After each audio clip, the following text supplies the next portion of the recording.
understanding new moons and translation days. Time can only be measured by movement. Humans relate and measure time with reference to movement. The hands of a clock moving around a clock face describe hours, minutes, and seconds. Without movement, time cannot be measured. The modern calendar is a solar calendar. On the modern calendar, weeks and months are not based on anything in nature. They are completely arbitrary. The Luni-Solar Calendar, established by Yahuwah at the creation of the world, is different. The calendar of creation is based entirely on nature.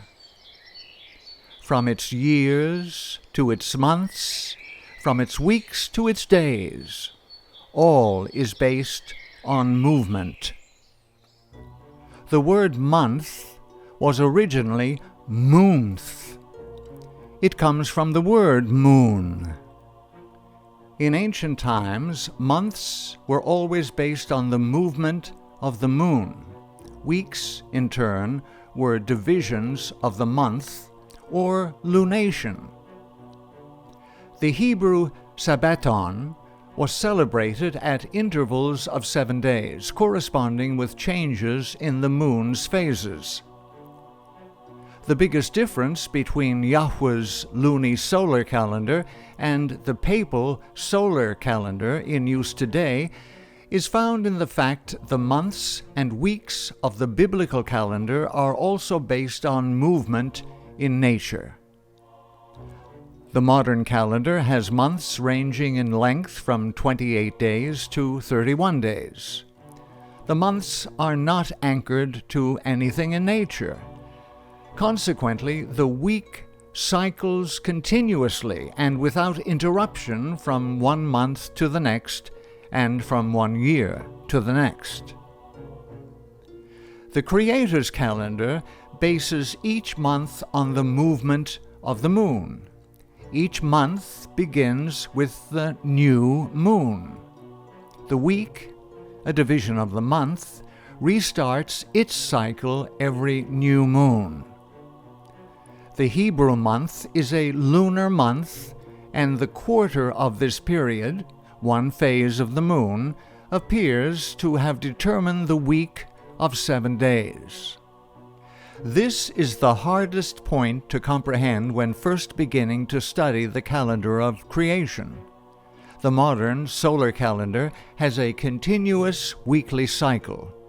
The calendar of creation does not. The Sabbath, depending, in Israel's nomadic period, upon the observation of the phases of the moon, could not, according to this view, be a fixed day. New moons are important to understand because the weekly cycle restarts for the new month at new moon. In Scripture, new moon can refer to the first day of the new month, the period of time between one new moon and the next, a calendar month.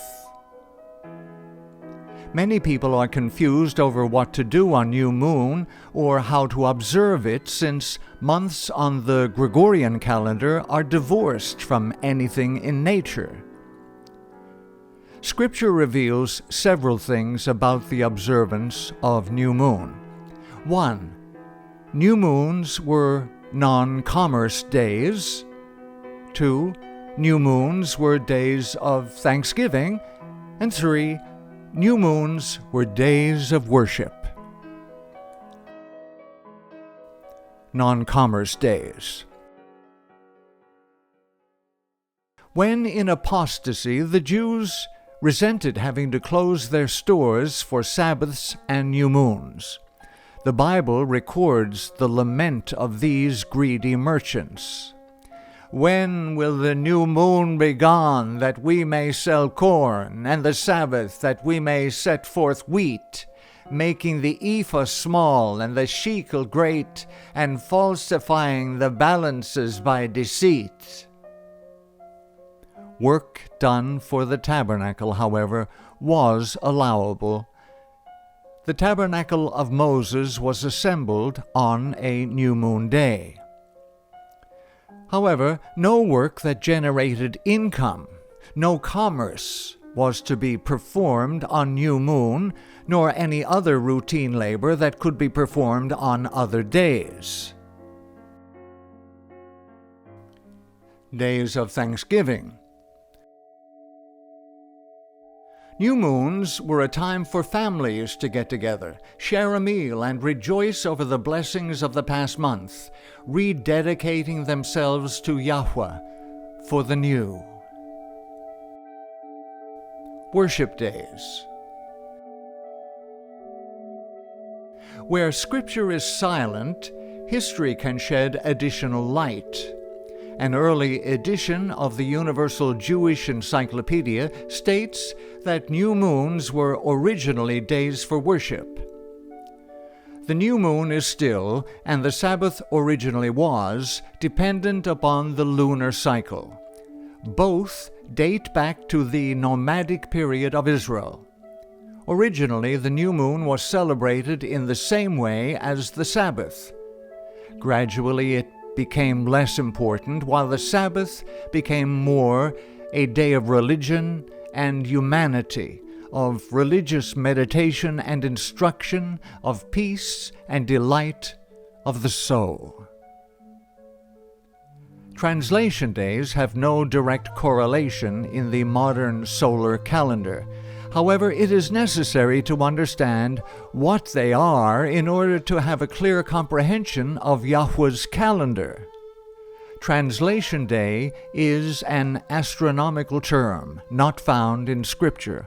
However, the fact the biblical months were based on the cycles of the moon is sufficient proof they exist in the biblical calendar. Astronomically, a lunation is 29.5 days long. A lunation never has less than 29 days or more than 30 days. Astronomers use the term translation day to designate the 30th day of a lunation. It falls at the end of a lunar cycle on the black moon, when the moon cannot be seen. Time itself is continuous. Because it is, many have believed the system by which time is calculated must also be continuous. This is incorrect. Originally, all ancient calendars were lunisolar, with an interrupted weekly cycle. The weekly cycle restarted at the beginning of the month, lunation, or at the beginning of the year, following 5 intercalated days that closed the previous year.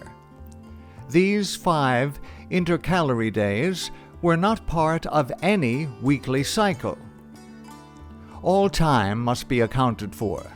Thus, translation days are not non-days. They have a date, the 30th of every 30-day month. The 30th of the month, like the first of the month, was not part of the 7-day weekly cycle. However, it was counted and did have a date. Confusion over translation days has led some people to reject the biblical lunisolar calendar. The 4th commandment clearly states, 6 days shalt thou labor and do all thy work, but the 7th day is the Sabbath of Yahuwah thy Elohim. Not understanding translation days had led to the false assumption that in a 30-day month there are a total of 8 days between the last Sabbath of one month and the next Sabbath of the new month. This appears to create a problem because 8 days is no longer than the 6 workday interval between Sabbaths prescribed in the 4th commandment. However, because new moons are a type of holy day, there are never more than 6 workdays between worship days. The assumption there will be too many workdays between Sabbaths comes from not understanding the new moon itself is a worship day that starts a new cycle of 4 weeks. In the time of the earliest prophets, the new moon stood in the same line with another lunar observance, the Sabbath. The new moon begins the new weekly cycle for the new month, so translation days are not part of that weekly cycle, even though they are a day with a date. Translation days are always the 30th on a lunar month. They can never be transferred to the next month or counted as a date in the new month, because the next month always starts with New Moon Day, the day following Translation Day. With the new moon, a new cycle of 4 weeks begins. Yahuwah has always clearly specified by name or date which days are to be kept holy. Thus, all days not specifically designated as holy days are work days. The Gregorian solar calendar has different categories of days: weekdays, weekends, when most people take off work, and national holidays. The biblical calendar has 3 categories of worship days. 1. Weekly, seventh-day Sabbaths. 2. Monthly, new moons. 3. Annual, yearly feasts.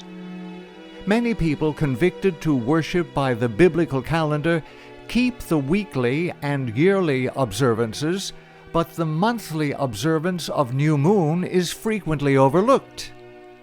This is partly through ignorance of how to observe the new moon.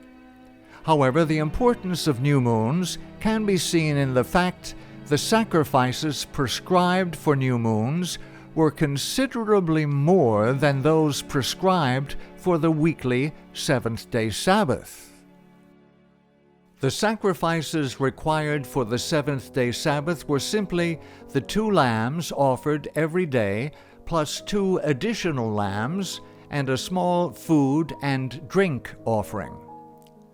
The sacrifices for new moons included 2 young bullocks, a ram, and 7 lambs, plus a sizable food and drink offering, plus the 2 lambs offered every day. Under the Old Covenant system of sacrifice, the priests burnt a morning and an evening sacrifice every single day. Yahuwah specified which sacrifices were to be offered on which days.